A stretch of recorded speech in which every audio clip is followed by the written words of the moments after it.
नमस्कार, स्वागत है आपका वीआईपी न्यूज में। मैं हूं आपके साथ आयुषी सोनवाने। रुक करेंगे खबरों की ओर।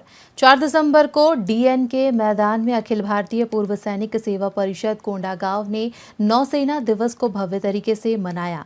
इस अवसर पर निःशुल्क सैन्य प्रशिक्षण ले रहे युवक और युवतियों ने मानव श्रृंखला बनाकर नौसेना दिवस अमर रहे के नारे लगाए। साथ ही कार्यक्रम का संचालन बस्तर संभाग प्रभारी सुब्रत साहा और जिला अध्यक्ष सूरत यादव ने मार्गदर्शन में किया गया।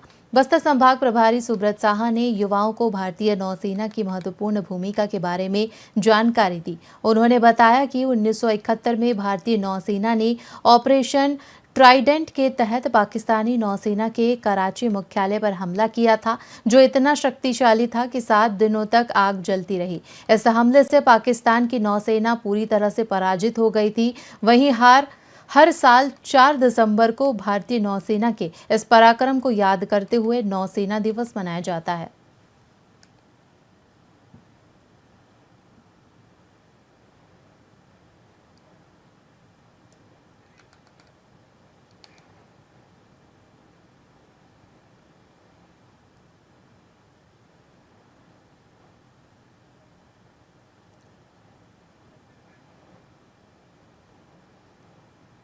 कोंडागांव में राष्ट्रीय सेवा योजना अध्ययन इकाई छिपवंड की ओर से आयोजित 7 दिवसीय विशेष शिविर का समापन नशा मुक्ति रैली के साथ हुआ। ये शिविर कार्यक्रम समन्वयक डॉक्टर DL पटेल, जिला संगठक शशि भूषण कन्नौजे और प्राचार्य चंद्रेश कुमार चतुर्वेदी के मार्गदर्शन में संपन्न हुआ। बता दें कि शिविर के दौरान शिविरार्थियों ने योगाभ्यास, सूर्य नमस्कार, अनुलोम विलोम, प्राणायाम, वृक्षासन, ज्ञान मुद्रा, कराटे और पीटी जैसी शारीरिक गतिविधियों में भाग लिया। वहीं इसके साथ ही तालाब सफाई, सड़क मरम्मत, नाली सफाई, शाला परिसर और पंचायत घर के पास साफ सफाई जैसे कार्य किए गए।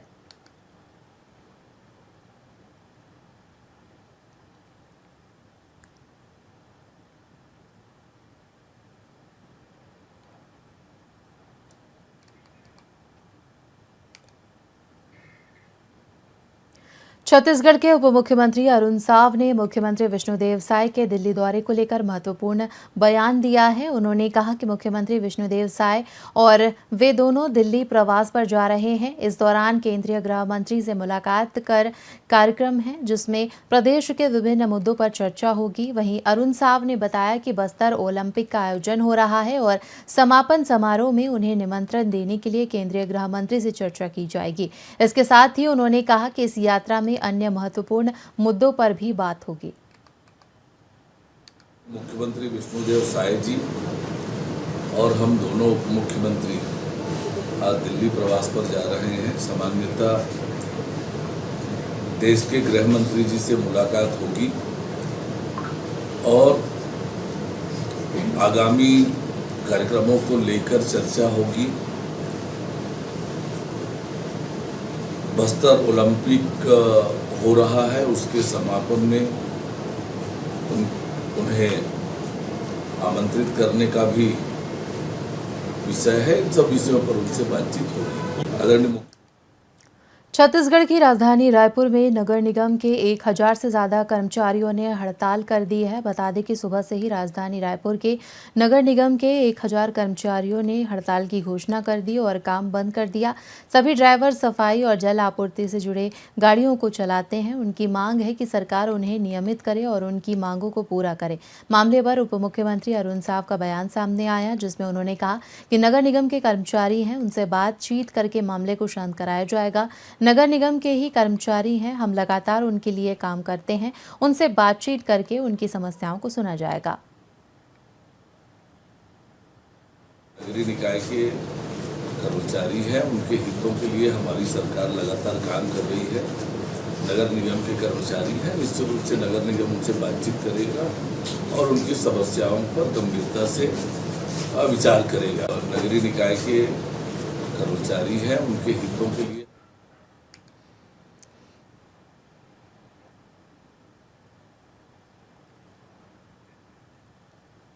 रायपुर उत्तर के विधायक पुरंदर मिश्रा ने एक पत्रकार वार्ता को संबोधित किया, जिसमें उन्होंने अपने 5 साल के कार्यकाल का पहला साल पूरा होने पर पिछले 1 साल में किए गए विकास कार्यों का उल्लेख किया। विधायक मिश्रा ने बताया कि पिछले 1 साल में उन्होंने रायपुर उत्तर के 22 वार्ड में 22 करोड़ रुपए के विकास कार्य करवाए हैं, जिनमें कई महत्वपूर्ण परियोजनाएं शामिल हैं।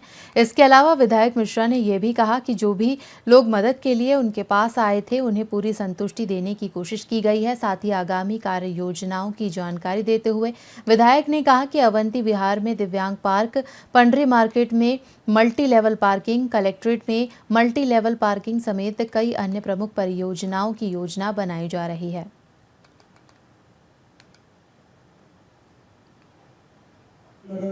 मंडी गेट कापा मार्ग पर रेलवे लाइन के लिए 38 करोड़ रुपया का स्वीकृति का प्रस्ताव है। अंडरब्रिज निर्माण कार्य पंडरी मुआ मार्ग का प्रस्तावित 13 करोड़ है, 130 करोड़ है। और शंकर नगर चौक पर लोधीपारा कचरा मार्ग और टर्निंग पॉइंट से लेकर के 72 करोड़ है की लागत से है। इन सभी कार्यों को जल्दी निर्माण हो जाएगा। खमाडी में 2500 लीटर पानी की क्षमता के लिए 23 करोड़ 38 लाख की प्रस्ताव है। और वार्ड 2, वार्ड 3, वार्ड 4, वार्ड 9 और 10 ये 5 वार्ड मेरे हैं, जिसमें 4 में कम वार्ड है, 10 में कम वार्ड है, 2 और 3 में और 9 में भरपूर कार्य स्वीकृतियां हो। और टोटल मिला के 23 करोड़ 30 लाख का कार्य हुए हैं, जिसके भूमि पूजन भी हो गए और काम भी प्रारंभ हो गया है। देवेंद्र बात करेंगे अगली खबर की। आपको बता दें कि उप मुख्यमंत्री अरुण साव का बयान सामने आया है, जिसमें उन्होंने कहा कि छत्तीसगढ़ के लिए कल खुशखबरी सामने आई है, जिसमें भारत सरकार की ओर से छत्तीसगढ़ में प्रधानमंत्री आवास योजना के 15,000 आवास स्वीकृत हुए हैं। इसी के साथ ही उन्होंने कहा कि हमने 15 नवंबर से सर्वे प्रारंभ शुरू करने की प्रक्रिया बनाई है, जिसमें 15,000 आवासों की जो स्वीकृति मिली है उसके लिए पात्र हितग्राहियों का चयन करेंगे। इसके लिए उन्होंने कहा कि मैं प्रधानमंत्री नरेंद्र मोदी और आवास और शहरी विकास मंत्री मनोहर लाल खट्टर का धन्यवाद देता हूं।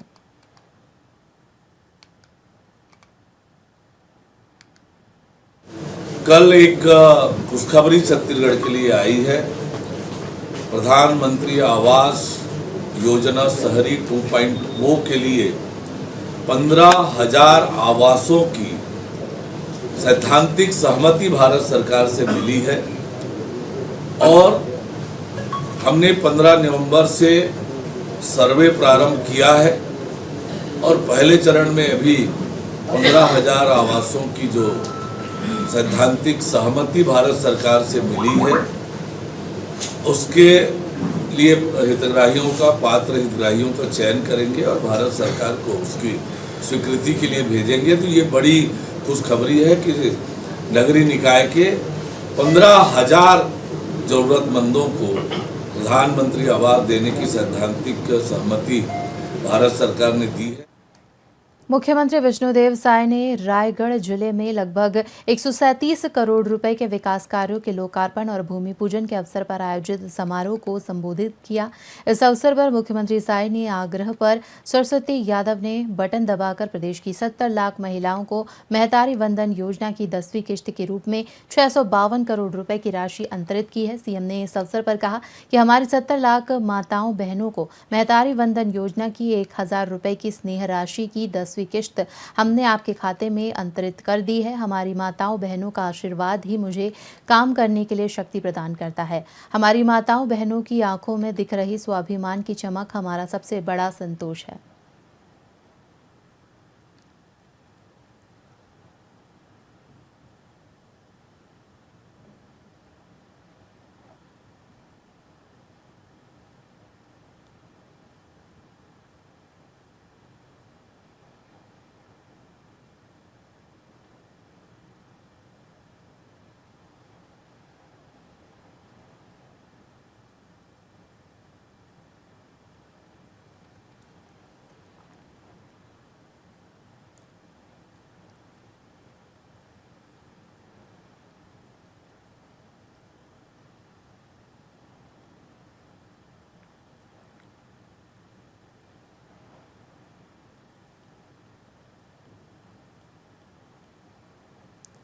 तो खबर छत्तीसगढ़ से हम आपको बता रहे हैं, जहां पर मुख्यमंत्री साय ने माताओं और बहनों के खातों में राशि अंतरित की, जिसको लेकर उन्होंने कहा कि माताओं की वजह से ही उन्हें जीत हासिल हुई है और माताओं की आंखों में चमक की रोशनी ही उन्हें कार्य करने के लिए अग्रसित करती है।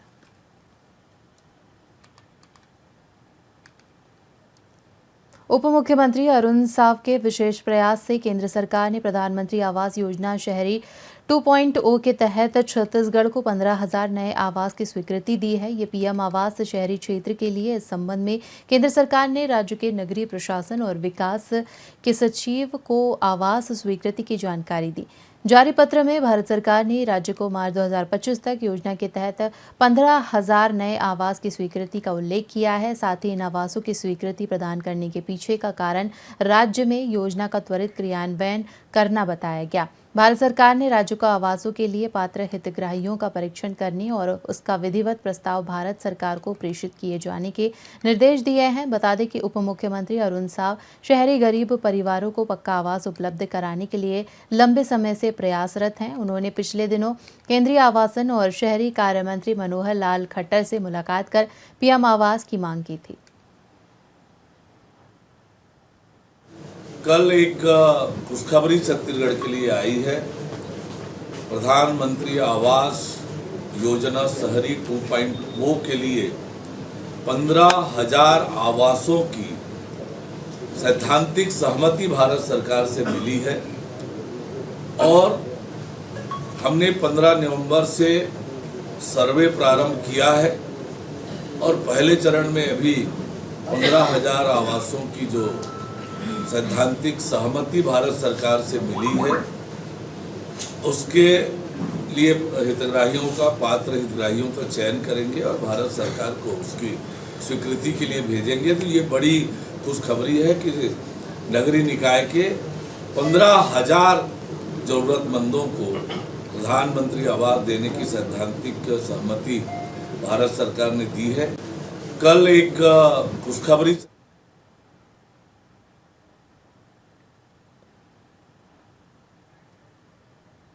शंकराचार्य अविमुक्तेश्वरानंद महाराज रायपुर पहुंचे, जहां उन्होंने बांग्लादेश में हिंदुओं पर हो रहे अत्याचार को लेकर कहा कि यह घटना दुर्भाग्यपूर्ण है। हम हिंदुओं को इसकी चिंता करनी चाहिए। अगर वहां से लोग आ रहे हैं तो उन्हें भारत में शरण दी जाए, क्योंकि भारत ही हिंदुओं की एकमात्र भूमि है। शंकराचार्य अविमुक्तेश्वरानंद ने बताया कि प्रधानमंत्री राष्ट्रपति को पत्र लिखा था कि बांग्लादेश से आ रहे हिंदुओं को भारत में शरण दी जाए। इस दौरान हिंदू राष्ट्र बनाने को लेकर पंडित धीरेन्द्र शास्त्री की पदयात्रा पर भी शंकराचार्य अविमुक्तेश्वरानंद ने कहा कि पदयात्रा का स्वागत है, लेकिन वो कहते हैं कि जात पात की करो विदाई, ये ठीक नहीं है। वर्ण और आश्रम से ही हमारी पहचान है। ऐसा हिंदू राष्ट्र जिसमें वर्ण आश्रम नहीं होगा खतरनाक है। साथ ही उन्होंने बस्तर में धीरेन्द्र शास्त्री की यात्रा को लेकर कहा कि इस यात्रा से धर्मांतरण को बढ़ावा मिलेगा। इस दौरान उन्होंने महाराष्ट्र में देवेंद्र फडणवीस के मुख्यमंत्री चुने जाने पर भी अपनी प्रतिक्रिया दी।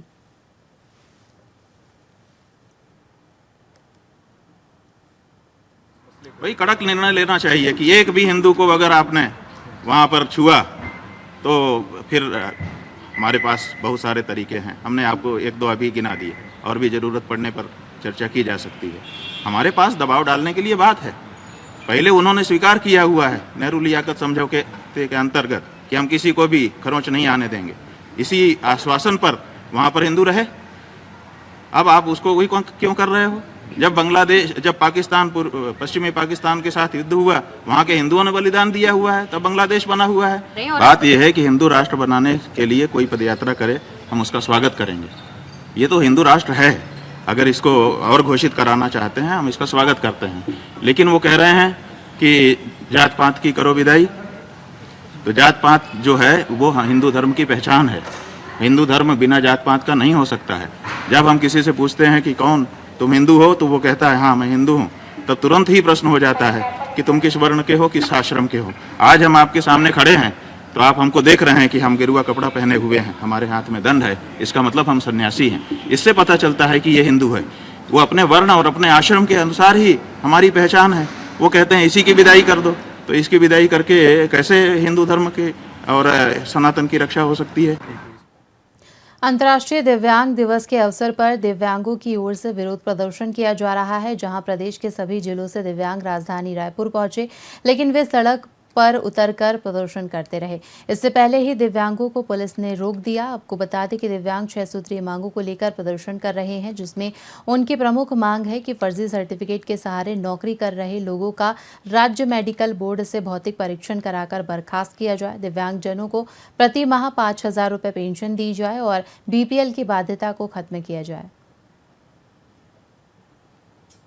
हम लोगों को हर बार हमारे जो है अपने दिव्यांग स्वाभिमान पैदल मार्च को जो है रोक, पुलिस प्रशासन का सहारा लेकर रोक दिया जाता है, मगर अभी जो है हम लोग, हमारी दिव्यांग एकता जो है जागरूक हो चुका है।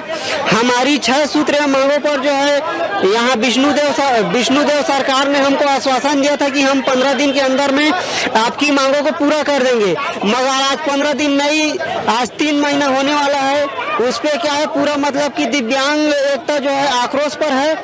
मैं कांकेर जिले से आया हूँ, मेरा नाम संतोष सिरवानी है।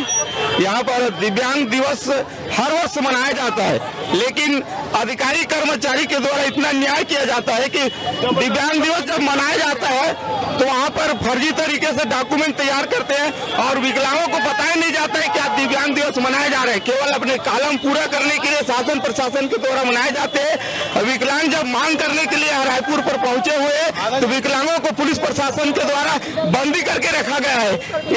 ये कहाँ का नियम है? हम लोगों को हर बार। और खबरों में फिलहाल इतना ही। बने रहिए VIP न्यूज़ के साथ। मुझे दीजिए इजाजत। नमस्कार।